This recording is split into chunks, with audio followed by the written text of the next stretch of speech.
Hello everyone. आज आपण बनवणार आहोत दुधी भोपळ्याचे थालीपीठ. तर सगळ्यात आधी मसाला घेतला आहे, तो करून घेऊया. हिरवी मिरची, लसूण, कोथिंबीर आणि थोडंसं मीठ टाकायचं वाटताना. तर याला आपण छानपैकी वाटून घ्यायचे. तर मसाले हे वाटून झाले की लगेच दुधी भोपळा घ्यायचा आहे आणि त्याला आपल्याला खिसून घ्यायचं आहे. कारण दुधी भोपळा एकदा का खिसला की त्याला भरपूर पाणी सुटतं. त्यासाठी मसाले वगैरे सर्व आधीच करून ठेवायचे. तर हिरवी मिरची, लसूण, कोथिंबीर वाटून झालेला आहे. तो दुधी भोपळा घेतलेला आहे बघा. त्याच्यावरची साल काढून घ्यायची आपल्याला. दुधी भोपळा खाण्यासाठी खूप पौष्टिक असा आहे, पण बऱ्याच जणांना आवडत नाही. तर तुम्ही ह्या पद्धतीने जर थालीपीठ बनवले तर नक्कीच सर्वांना आवडतील. लहान मुलंसुद्धा आवडीने खातील, एवढे टेस्टी बनतात. तर नक्कीच एकदा करून बघा. तर बघू शकता दुधी भोपळा जे आहे वरची साल काढली, आता किसून घेत आहे. किसून झालं की त्यामध्ये आपण जे वाटलेलं साहित्य आहे ते टाकायचे आणि काही पीठ घ्यायचे मिक्स करून, आणि लगेच आपले थालीपीठ गरमागरम रेडी होणार. किसून झाला दुधी भोपळा. त्याच्यामध्ये ओवा टाकत आहे 1 चम्मच इतका, थोडासा हातावर क्रश करून टाकायचा आहे. त्यानंतर तीळ घेत आहे 1 ते 2 चम्मच.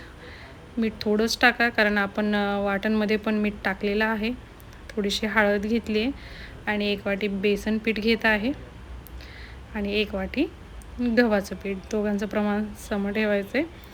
पीठ जसं बसेल तसं टाकायचं आहे. आता 1 दुधीसाठी मी एवढंच पीठ घेतलेलं आहे, जेवढं तुम्हाला दाखवले. 2 वाटी इतकं पीठ घेतलं आहे. 1 वाटी गव्हाचं आणि 1 वाटी बेसनचं. आता वाटलेलं जे साहित्य होतं, हिरवी मिरची, लसूण, कोथिंबीर, ते टाकलं. त्यानंतर काही कोथिंबीर टाकली वरतून.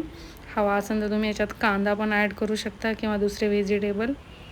पण टेस्ट याचीच खूप छान येते. तर मी सांगते त्या पद्धतीनं करून बघा. पाणी अजिबात टाकायचं नाही. जसं जसं आपण थालीपीठ बनवू तसं तसं पाणी पण याला सुटत जातं. त्यामुळं पाणी बिलकुल नाही टाकायचं. आणि थालीपीठ जेवढे छान गॅस असा कमी करून खमंग शेकले तेवढे छान लागतात. त्यासाठी एकदम कमी, थोडासा मीडियम, फुल गॅस असं करून त्याला आपल्याला शेकून घ्यायचं आहे. तर तवा गरम करून घ्यायचं आहे.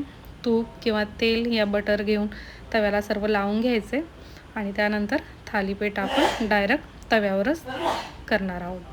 तर बघू शकताय तुम्ही, अजिबात चिटकत नाहीत ते तव्याला, एकदम छान असे होतात. थालीपीठ टाकून झालेलं आहे आपलं. आता वरतून थोडेसे तीळ लावून घेऊया आणि वरच्या बाजूनं ते वाफलं की त्याला टर्न करून घ्यायचं आहे. बघू शकताय वरतून एकदम छान असं वाफलेलं आहे. सुगंध एकदम भारी असा येतोय बघा. तर दोन्ही साईडनं छानपैकी शेकून घ्यायचं आहे. आणि गरमागरम थालीपीठ नुसतं जरी खाल्लं तर खूपच छान लागतं. त्याच्यासोबत मी थोडंसं दही घेतलेलं आहे आणि मग शेंगदाण्याची चटणी याच्यासोबत पण छान लागतं, किंवा सॉस, किंवा नुसतं जरी खाल्लं तरी चालेल. एकदम भारी अशी रेसिपी आहे. तर नक्कीच करून बघा.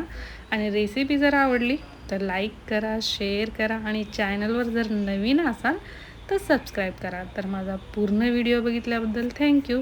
परत भेटू एक नवीन रेसिपीसोबत. Bye bye.